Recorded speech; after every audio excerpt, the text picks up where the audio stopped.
جادو کا علاج. جادو جانتے ہیں آپ لوگ جادو؟ جادو کا علاج کیا ہے؟ تو سب سے پہلے نمبر پر ہمیں یہ جاننا چاہیے کہ جادو ہونے سے پہلے جادو سے پرہیز ہونا چاہیے، جادو سے بچنے کا اپائے اختیار کرنا چاہیے. جادو سے کیسے ہم بچ سکتے ہیں؟ پہلے نمبر پر ہمارا ایمان بہتر سے بہتر ہو اللہ کی ذات پر. جب ہمارا ایمان اللہ کی ذات پر بہتر سے بہتر ہوتا ہے تو جادو ہمارے اوپر اثر کم کرتا ہے. اللہ تعالیٰ نے بیان فرمایا الیس اللہ بکاف عبدہ، کیا اللہ تعالیٰ اپنے بندے کے لیے کافی نہیں؟ تو ہم اللہ کی ذات پر جب پختہ یقین رکھیں گے نا تو جادو کے اثرات ہم پر کم ہوں گے. دوسرے نمبر پر ہمیں کیا کرنا چاہیے؟ صبح اور شام کے اذکار کی پابندی کرنی چاہیے.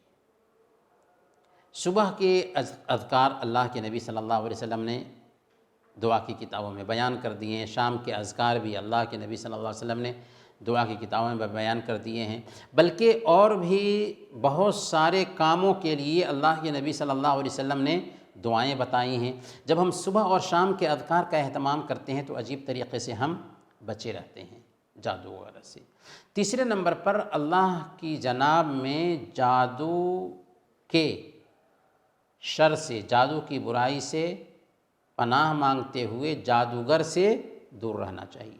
جادوگر کے قریب نہیں ہونا چاہیے. اگر ہم کو پتہ ہے کہ فلاں آدمی جادوگر ہے یا فلاں عورت جادوگرنی ہے تو اس کے پاس نہیں بیٹھنا چاہیے، اس کے قریب نہیں جانا چاہیے. کیونکہ اگر ہم اس کے پاس جائیں گے، اس کے قریب بیٹھیں گے تو جادوگر کو تلاش ہوتی ہے آدمی کی. ہم اس کے قریب جائیں گے تو وہ جادو کر سکتا ہے یا جادو کر سکتی ہے. تو جادوگروں سے، جادوگرنیوں سے دور رہیں، ایمان کو مضبوط کریں اور اذکار و اوراد کا اہتمام کریں. ہم جادو سے بچے رہیں گے. لیکن اگر جادو ہو جاتا ہے تو جادو ہونے کے بعد کیا کرنا چاہیے؟ پہلا کام یہ ہے کہ جادو کا اگر پتہ چل جاتا ہے کہ جادو کیسے کیا گیا ہے تو اس جگہ پر جا کر کے جادو کے عمل کو لائیں اور اس کو کھول کر کے برباد کر دیں. یہ سب سے بہتر طریقہ ہوتا ہے، کیونکہ جادو کرنے کا ایک سسٹم ہوتا ہے کہ کسی دھاگے وغیرہ میں سوئی وغیرہ باندھ کر کے کچھ عمل کیا گیا ہوتا ہے. اس کو کھول کر کے اس کو جلا دیں، اس کو تلف کر دیں، برباد کر دیں، جادو کا اثر جاتا رہے.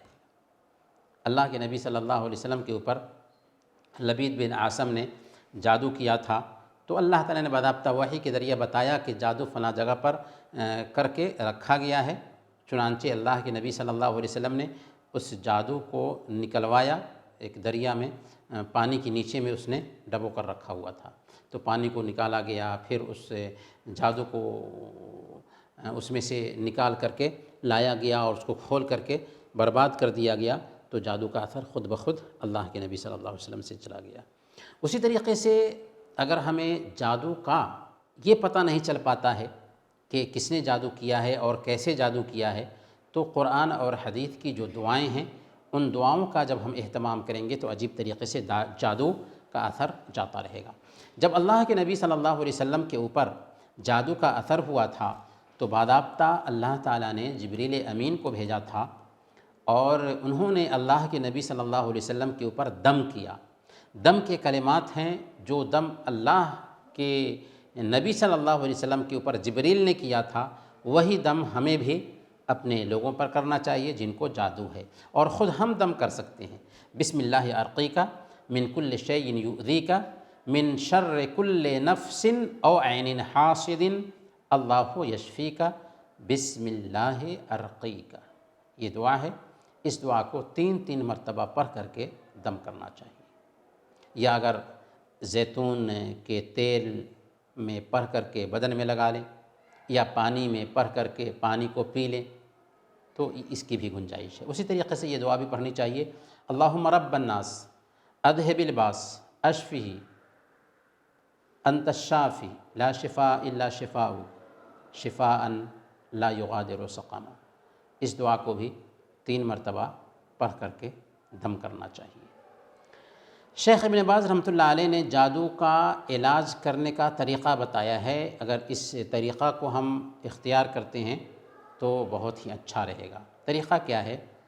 بیری کے 7 ہرے پتے لیجئے۔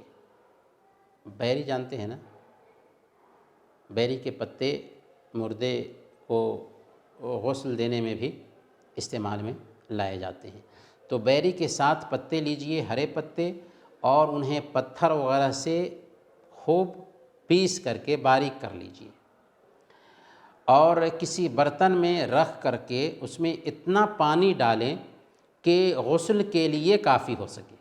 پھر اسی پانی پر آیت الکرسی، سورہ الکافرون، سورہ الاخلاص، سورہ الفلق، سورہ الناس، اور وہ آیتیں پڑھیں جو جادوگروں کے بارے میں اللہ تعالیٰ نے قرآن کریم میں اتاری ہیں۔ وہ آیتیں کون کون سی ہیں؟ ان آیتوں کو اگر ہم نوٹ کر لیتے ہیں اور انہیں پڑھ لیتے ہیں تو بہت اچھا رہے گا۔ سورہ اعراف کی آیت نمبر 106 سے 122 تک، سورہ اعراف کی آیت نمبر 106 سے 122 تک، سورہ یونس کی آیت نمبر 79 سے 82 تک، 79 سے 82 تک، سورہ طٰہٰ کی آیت نمبر 65 سے 69 تک، سورہ طٰہٰ آیت نمبر 65 سے 69 تک۔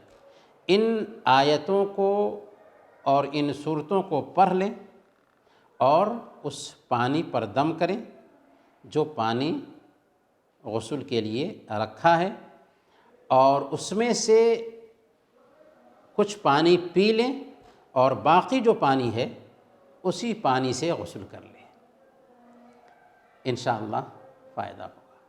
اگر ضرورت محسوس ہو تو اس عمل کو ختم ہونے تک 2 مرتبہ 3 مرتبہ یا اس سے زیادہ مرتبہ بھی کیا جا سکتا ہے۔ اور اگر زیتون کے تیل میں یا زمزم کے پانی وغیرہ میں پانی کچھ دم کر کے اس میں پھونک کر کے اس کو پی لیتے ہیں تو یہ بھی اچھا ہے، لیکن یہ عمل ضرور کرنا چاہیے۔ یہ ہے جادو کا علاج۔